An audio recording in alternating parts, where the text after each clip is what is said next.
उन्होंने कहा प्रभु ये आकाशवाणी हुई, मैं इस मृतलोक में आके भटकते हुए जब वृंदावन गया, मैंने एक ऐसा कौतूहल भरा एक दृश्य देखा। मैंने उस स्त्री का दुख सहन नहीं हुआ, मैंने वचन दिया, मैंने बहुत सारा प्रयास किया, पर वो बालक थोड़ी देर के लिए चेतनता आई और फिर वो जड़ता को प्राप्त हो गए। हाँ, अकस्मात एक आकाशवाणी हुई कि तुम सत्कर्म करो। देवर्षि नारद ने कहा वो मैंने सत्कर्म किया, वेद वेदांत घोषश्च गीता पाठर मुर्मु, मैंने वेद की ऋचाओं का उद्घोष करते हुए संपूर्ण गीता का पाठ किया। तब सनकादि ऋषियों ने कहा प्रभु महात्मा जी आपने जो किया वो सब ठीक है, पर आकाशवाणी में नारायण की जो इच्छा है वो सत्कर्म करो। सत्कर्म का मतलब वेद वेदांत घोषश्च नहीं, सत्कर्म का मतलब है वेद वेदांत के उदरस्थ छिपा हुआ सत्य, उस सत्य की कथा को आत्मसात करो, वो सत्य सुनो, वो सत्य जानो जो वेदों के उदर में छिपा हुआ है। ये शुभ कर्म नहीं, ये शुभ कर्म है। जितना भी तुमने किया ये सब शुभ कर्म है। शुभ कर्म से उनमें चेतनता तो आई पर जीवन नहीं मिलेगा। जीवन तो सत्कर्म में है। सत्कर्म है स्वयं को जान लेना, परमात्मा को ठीक ठीक जगत और जगदीश का ऐक्य भाव कैसे प्राप्त हो। इसलिए दोनों ने कहा क्या करें फिर इसके लिए सत्कर्म कैसे करें। तब सनकादि ऋषियों ने कहा तुम श्रीमद् भागवत महापुराण की कथा श्रवण करो। बोले वो तो पहले, तो बोले सत्कर्म सोच को नूनम ज्ञान यज्ञ स्मृतौ बुधै श्रीमद् भागवतालाप सतगीता सुकादभि। सत्कर्म सोच को, सत्कर्म का अर्थ विद्वानों ने पहले भी कहा ये ज्ञान यज्ञ है। नास्त्य कर्ता कृतेन, उपनिषद में भी भगवान ने कहा, भगवत्पाद आचार्य शंकर कहते नास्तिकता कृतेन, भगवान है जो करने से नहीं मिलता, वो समर्पण से मिलता है। वो श्रवण करके गुरुओं की वाणी को आत्मसात करने से प्रकट होता है। तब इस ज्ञान यज्ञ का वाचन प्रारंभ हुआ। इसकी ध्वनि से कली के दोष एवं उन तीनों के कष्ट निवृत्त हो जाएंगे। तब भक्ति ज्ञान और वैराग्य के साथ घर घर जाकर प्रत्येक मनुष्य के हृदय में क्रीड़ा करेगी। देवर्षि नारद ने पूछा हे मुनीश्वरों, जब वेद वेदांत और गीता ये सारा का सारा, तब स्मरण करें कि भगवान वेद व्यास जी के मन में अपनी कृतियों पर महेश्वर अपरितोष हुआ था। तब चतुर्थ श्लोकी भागवत के उपदेश से ही तो आपने उसे दूर किया था। फिर अपने ही इस भागवत को लिखते हुए मोह को प्राप्त भगवान वेद व्यास जी ने चतुर्थ श्लोकी गीता के माध्यम से अपने चित्त को अच्छा बनाया। बोले प्रेम प्रकाश हृदय शरणम गतोस्मि। तब देवर्षि नारद ने भागवत कथा श्रवण करना प्रारंभ किया। बोले ज्ञानम यज्ञम करिष्यामि सुख शास्त्र कथोज्वलम भक्ति ज्ञान विरागाणाम स्थापनार्थम प्रयत्नतः। तब नारद सुनो, हम तुम्हें उत्तम स्थान बताते हैं। वो उत्तम स्थान कौन सा था? बोले हरिद्वार के समीप आनंद नामक गंगा तट है। वहाँ ऋषि मुनि एवं देवताओं से सुशोभित बड़ा ही पवित्र एकांत और रमणीय है स्थान है। वहाँ जाने पर मनुष्यों के हृदय में वैर की भावना नहीं उठती। तुम वहीं ज्ञान यज्ञ आरंभ करो। वहाँ रस से भरी अपूर्व कथा होगी, जिसका शब्द सुनते ही तीनों तरुण होकर वहाँ पहुँच जाएंगे।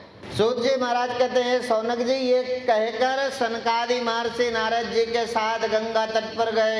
इनके वहाँ पहुँचते ही तीनों लोकों में इसकी चर्चा फैल गई और चारों ओर से भगवान के भक्त भृगु, वशिष्ठ, च्यवन, गौतम, पाराशर, परशुराम, विश्वामित्र वहाँ आ गए। गंगा प्रवृत्ति पूर्ण नदियाँ, तीर्थ क्षेत्र, पुण्यवन आदि के अधिष्ठाता सभी देवगण भी वहाँ उपस्थित हो गए। इस प्रकार एक विशाल समारोह वहां गंगा तट पर जय शब्द, नमः शब्द तथा शंख ध्वनि के साथ सुगंधित अबीर, गुलाल, खील एवं पुष्पों से वृष्टि होने लगी। विमानों में चढ़े देवगण वे कल्प वृक्ष के पुष्प बरसाने लगे। कथा में रुचि न रखने वाले विषयासक्त संसारी जीवों को भी भृगु स्वयं प्रेरित कर ले गए।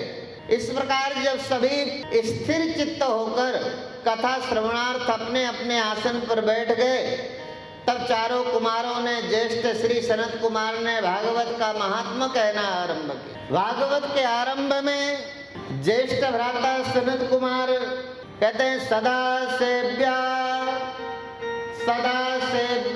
श्रीमद् भागवती कथा यस्याः श्रवण मात्रेण हरिश्चित्तं समाश्रयेत्। तब व्यासपीठ पर विराजमान सनत कुमार जी महाराज कहते हैं, सदा सेव्या श्रीमद् भागवती कथा। सदा श्रवण करने योग्य तो भागवत है। गाना तो कभी कभी सुनना है और तरह की बातें कभी कभी सुनना है। ये भागवत ही है जो रोज सुनने के लायक है। भागवत जो रोज सुनते हैं उनके जीवन में फिर मौत नहीं रहती। भगवान की कथा यही तो है जो सदा सेव्या श्रीमद् भागवती कथा। भागवती कथा मतलब भागवत पुराण ही नहीं, भागवती कथा मतलब नारायण की स्मृति बनी रहे, ऐसा कुछ रोज सुनते रहो। भागवत सुनो। भागवत के द्वारा केवल बहुत लोग इस आग्रह से बंधे हैं, बहुत विद्वान इसको अपने ढंग से सिद्ध करने की कोशिश करेंगे। पर यहाँ है कि सदा यदि जब जब भगवान हमारी स्मृति में होते हैं तब कोई पाप होता है क्या? भगवान स्मृति में हो, माता पिता स्मृति में हो, तब कोई बुरा काम करने की इच्छा होती है क्या? यहाँ ये है कि सदा सेव्या अर्थात सदा परमात्मा। संसार रोज नहीं याद करना, न याद करोगे भी तो परिवार खो नहीं जाएगा। परिवार की दिन भर याद नहीं करना। परिवार जहाँ है, जहाँ आपका घर है उसी दिशा में मिलेगा, उसी जगह मिलेगा। पर सदा सेव्या भगवान है जिसका सदा सेवन करना है, सदा याद करना है। अब कथा का प्रारंभ हुआ। कथा श्रवण करते हुए देवर्षि नारद आह्लादित हैं, आनंदित हैं। इसलिए भागवत के महात्म्य में कहा, योगाद गर्जत सप्ताहो ध्यानाद ज्ञानाश्च गर्जति किं ब्रूमो गर्जनम तस्य रे रे गर्जति गर्जति।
जैसे ही भागवत का विश्राम होता उसके पहले भक्ति महारानी अपने पुत्रों के साथ कथा पंडाल में नृत्य करते हुए प्रकट हो।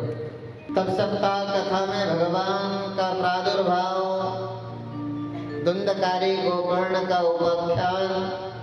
श्री सुखदेव जी महाराज ने कहा, ये कथा भक्तों के हृदय में इस प्रकार अलौकिक भक्ति देखकर भगवान सपरिवार दिव्य रूप में सभा मंडप में प्रकट हो गए।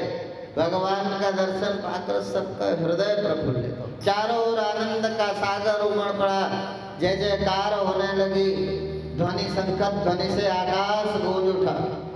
सुगंधित अबीर, गुलाल एवं पुष्पों की वृष्टि से सब स्थल की शोभा अपूर्व हो।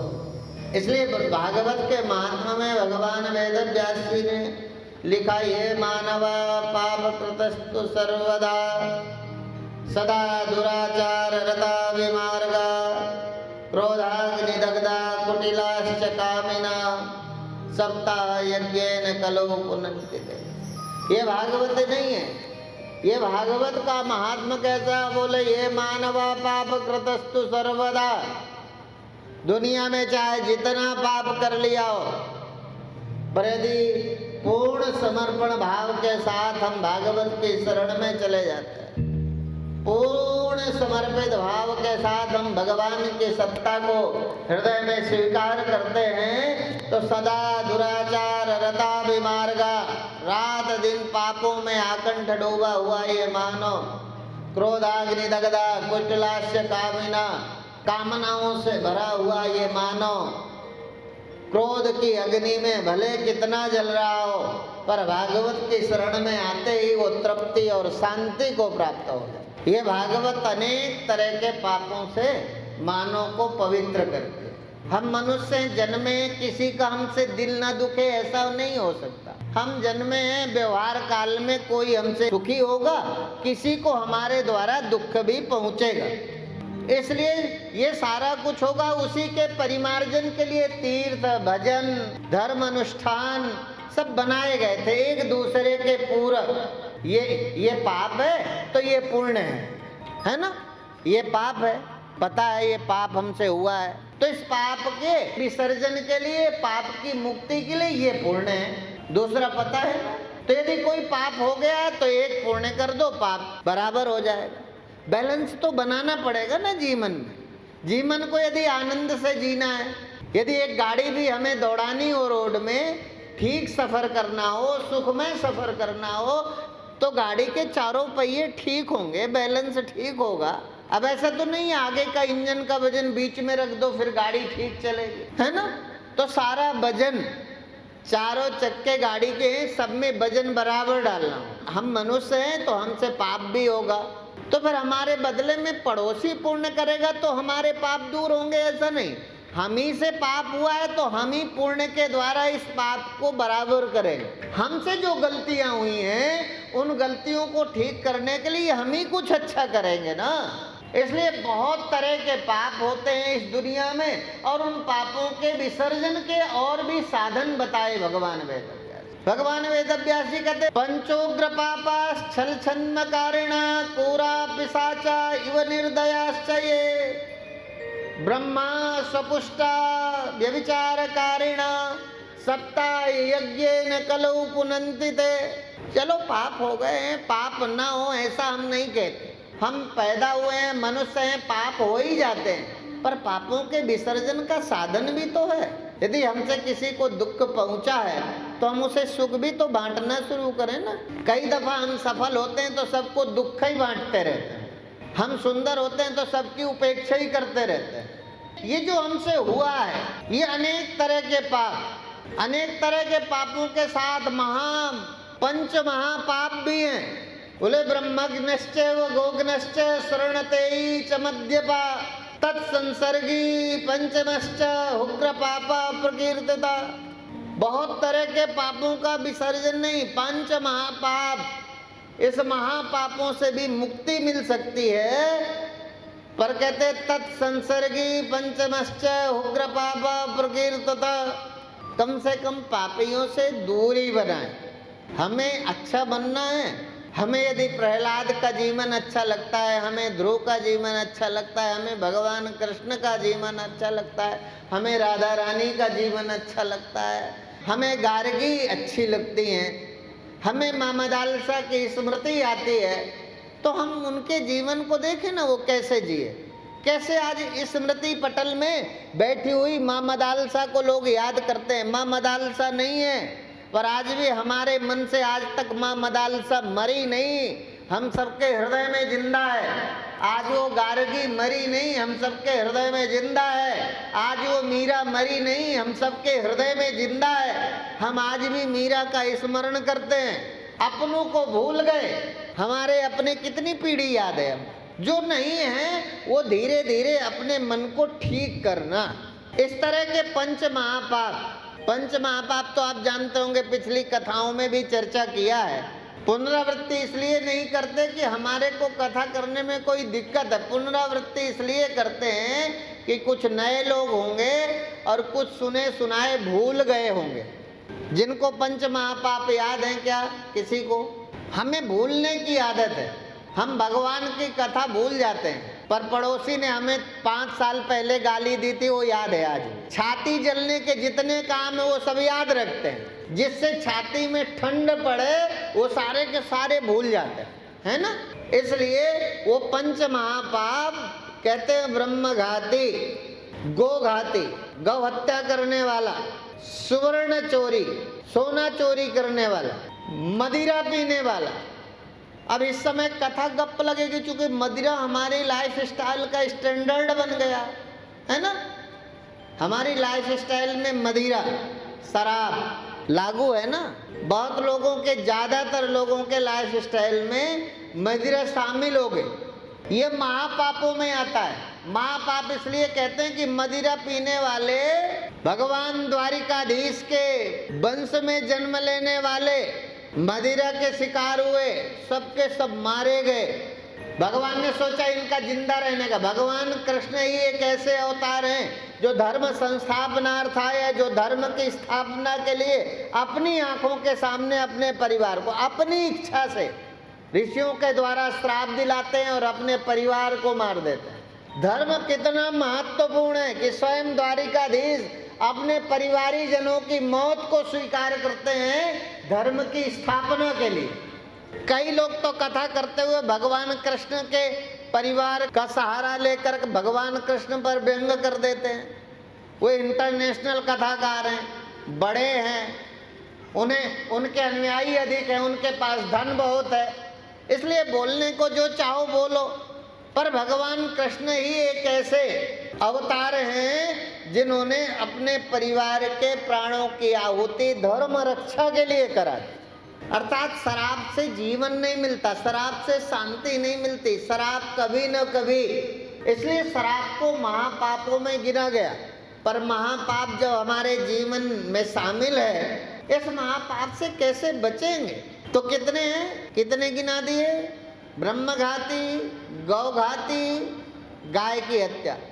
अपन तो गाय की हत्या तो नहीं करते, ब्रह्मघाती जरूर थोड़ा थोड़ा कुछ लोग हैं जो अपने गुरु के साथ या अपने ब्रह्मघाती मतलब जो हमारे आचार्य हैं, गुरु हैं, उन्हीं की दीक्षा लेंगे, उन्हीं से संन्यास लेंगे, उन्हीं के चेले बनेंगे, उन्हीं को बुलाकर अपने पितरों की तृप्ति के लिए पूजा पाठ कराएंगे और उन्हीं के साथ घात करेंगे, उन्हीं की बुराई करेंगे, है ना।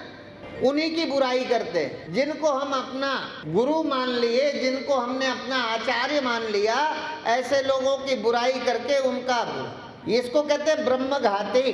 गाय हत्यापन करते नहीं, ब्रह्मघातियों में कुछ % तो हम लोग हैं। भाग्यशाली वो लोग हैं जो कभी अपने गुरु की निंदा न करें, नहीं तो ये बुद्धि है, तर्क लगाए बिना मानती नहीं। और तो सब ठीक है, कथा तो अच्छी करते हैं, पर उनका बोलना ठीक नहीं, ये कुछ और ठीक नहीं है अपने मन से। अभी हमारा बोलना हमारी सास को पसंद नहीं, हमारा बोलना हमारे पिताजी को पसंद नहीं है, हमारा बोलना हमारे भाई को पसंद नहीं है, पर दूसरे के बोलने पर ऐसा फिल्टर लगाते हैं, लगता है जैसे हम ही सबसे अच्छा हो। हम छिद्रान्वेषण में अपने मन को लगाए रहते हैं, हमें नहीं पता हम दूसरे के विषय में बोलते हैं, पर अपने विषय में हमारा बोलना अच्छा लगता है क्या किसी को? तो ऐसे लोगों से बचो जो अपने गुरुओं की निंदा करते हैं। ऐसे पंच महापापियों का संस्पर्श, ये 4 हैं, ब्रह्मघाती, गौघाती, सोना चुराने वाला, मदिरा पीने वाला। और 5वां महापापी कौन है? जो इनका साथ करता है। इनका साथ करने वाला भी महापापियों में आता है। ऐसे लोगों का साथ न करो। हरिहर निंदा सुनाई जे काना, पाप होए गौघात।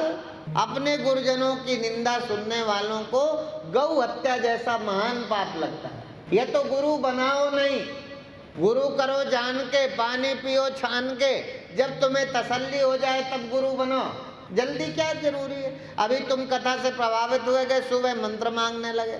अभी आज किसी चीज से प्रभावित हो गए, कोई बात अच्छी लगी, गुरु बना लिया, सुबह फिर कुछ दिन रहो, थोड़े दिनों तक रहकर देखो, यदि ठीक लगे सब तरह से, आपकी परीक्षा में हर तरह से जब कोई पास हो जाए, आपको लगे, आपका मन जब हर तरह से स्वीकार करे, तब गुरु बन। तो इनका साथ नहीं करना, मदिरा पीने वाले का साथ नहीं करना, चोर का साथ नहीं करना, है ना। धीरे धीरे अपने मन को थोड़ा थोड़ा ठीक करना चाहिए, क्योंकि सारा संसार जब कलयुग का प्रभाव तो कोई आप पर थोड़ी, व्यासपीठ पर बैठे लोगों पर भी कलयुग का प्रभाव जैसा आप पर है वैसा ही हमारे अंदर भी है ना। कलयुग का प्रभाव धीरे धीरे आप ही को थोड़ी खराब करता है, हमें भी खराब करता है। यदि हमें खराब न करता होता तो विप्रेर भागवती वार्ता गेहे गेहे जने जने, तब भगवान वेद व्यास जी भागवत में क्यों लिखते कि थोड़े से पैसे के लिए घर घर जाके कथा करेंगे, कथा का सार इससे नष्ट हो जाएगा। कलयुग तो सबके साथ एक जैसा प्रभाव, पर जिनके हृदय में सदा भगवान का स्मरण रहता है वहाँ कलयुग प्रवेश नहीं कर पाता। इसी कथा को आगे बढ़ाते हुए आत्मदेव जी की जीवन कथा पर प्रकाश डालते हुए श्री सूत जी महाराज ने शौनकादि 88,000 महर्षियों को श्रवण कराते हैं। बोले एक और पावन कथा है जिसको सुनने के बाद मन अच्छा बनेगा। बोले तुंगभद्रा तटे पूर्वम भूतवर्तनमुत्तमं यत्र वर्णा स्वधर्मेण सत्य सत्कर्म तत्परः। तब कहते हैं तुंगभद्रा नदी के तट पर एक अत्यंत रमणीय नगर था। उसमें आत्मदेव नामक एक तेजस्वी ब्राह्मण रहता था। वो श्रौत और स्मार्त, वो केवल ब्रह्म ज्ञान में ही नहीं कर्म कांड में भी पारंगत था। वो पूजा पद्धति को भी ठीक प्रकार जानते थे। वो कोई दरिद्र नहीं था, गरीब नहीं था, वो धनी ब्राह्मण था। पर ब्राह्मण का धन केवल भिक्षा, धनी होने पर भी अपने घर में रखे हुए धन से खुद नहीं, अपने पेट के, अपने उदर की क्षुधा को मिटाने के लिए तो ब्राह्मण होने के नाते भिक्षा के अन्न से ही अपने पेट की भूख को तृप्त करते। वो पांडित्य कर्म को भली प्रकार जीने वाला वो ब्राह्मण आनंद से था, सारे नगर का वंदनीय था, सारे नगर के लोग उससे प्रेम करते थे, सम्मान देते थे। पर एक दिन जीवन के उत्तरार्ध में, जीवन का चौथा पन्ना प्रवेश कर गए, घर में कोई संतान नहीं हुई। कई लोगों ने सुना पढ़ा, अब जिस नगर में वो वंदनीय थे, पूज्य थे, उसी नगर में उनसे लोग ये निपुत्री है, इसके कोई संतान नहीं है। धीरे धीरे हवा चली और लोगों ने उनसे बचना प्रारंभ कर दिया। लोगों से उपेक्षित आत्मदेव के हृदय में दुख हुआ कि मैं जिस प्रजा के, जिस मानव के कल्याण के लिए रात दिन साधनरत हूँ, वो समाज के द्वारा अब उपेक्षित हुए तो दुख हुआ। आत्मदेव ही नहीं दुखी होते, हम लोग भी, पड़ोसी रोज गाली देता है, पड़ोसी रोज हमें कुछ बुरा कहता है, कोई ज़्यादा दुख होता है? हमारे अपने जब हमें कुछ कहते हैं, जिनके लिए हमने जीवन लगाया है, जिनके लिए हम रात दिन मेहनत करते हैं, जिनके भले के लिए भगवान से प्रेयर करते हैं, मेहनत करते हैं, जब हमारे अपने हमें कुछ कहते हैं तब मन में अपार कष्ट होता है। आज ऐसे ही आत्मदेव के मन में अपार कष्ट है। उन्हें लगा ये तभी का दाने न पारे न तो कंकड़ेन श्रोत्रम श्रुतेनेव न कुंडलेन विभाति काया करुणा प्राणाम परोपकारेण न चंदने। कान कितने भी सुंदर भगवान ने बनाए हो, कितने सुंदर सुंदर कुंडल धारण कर लो, पर कानों की सुंदरता कुंडल से नहीं है। कानों की सुंदरता तो परमात्मा की कथा के श्रवण करने से। श्रुते नेव च कुंडलेन, कुंडलों से कान सुंदर नहीं है। कान तो वह सुंदर है जिनमें भगवान की कथा सुनने की पिपासा है। विभाति काया करुणा प्राणाम, कितना सुंदर शरीर मिल जाए, कितना अधिक धन आपके पास हो, पर कहते हैं परोपकारेण न चंदनेन। चंदन लगाना शरीर की सुंदरता नहीं है। शरीर का सौंदर्य, सामर्थ्य का सौंदर्य तो दूसरे की सहायता करने से। और मनुष्य दूसरे की सहायता नहीं करेगा तो कोई जानवर करेगा? जानवर से आशा करेंगे। गाय ने भले बच्चे को जन्म दिया हो, पर बड़ी होने के बाद कोई गाय की सेवा, गाय का बच्चा नहीं करता, आशा भी नहीं की जा सकती। ये मनुष्य है जो अपेक्षा करता है, मनुष्य है जो सहायता कर सकता है, ये अपने पीने के लिए नहीं है। पिबन्ति नद्या स्वयमेव नाम्भो, ये अपने सुख के लिए से स्वयं न खादन्ति फलानि न वृक्षा।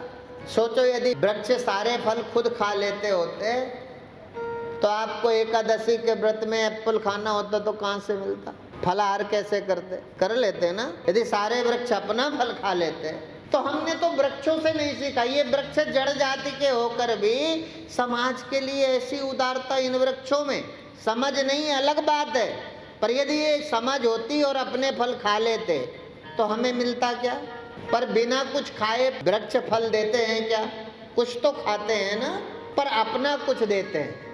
ऐसे ही नदियाँ यदि अपना पानी पी लेती तो हमारी प्यास कैसे बुझती। ऐसे ही यदि हमारा धन है, हमने कमाया है, पर यदि वो हमारा धन केवल हमारे लिए है, किसी गरीब के काम नहीं आता, हमारी बुद्धि केवल हमारे लिए है, किसी के काम नहीं आती, तो क्या मनुष्य जीवन सार्थक हो गया। इसी का नाम मनुष्य है। हमारी बुद्धि, हमारा धन, हमारा सामर्थ्य, हमारी शक्ति, हम अपने से छोटे, हम अपने से असहाय लोगों के काम, किसी के काम आने के लिए है, स्वयं के लिए नहीं है। स्वयं के लिए तो परमात्मा की स्मृति है।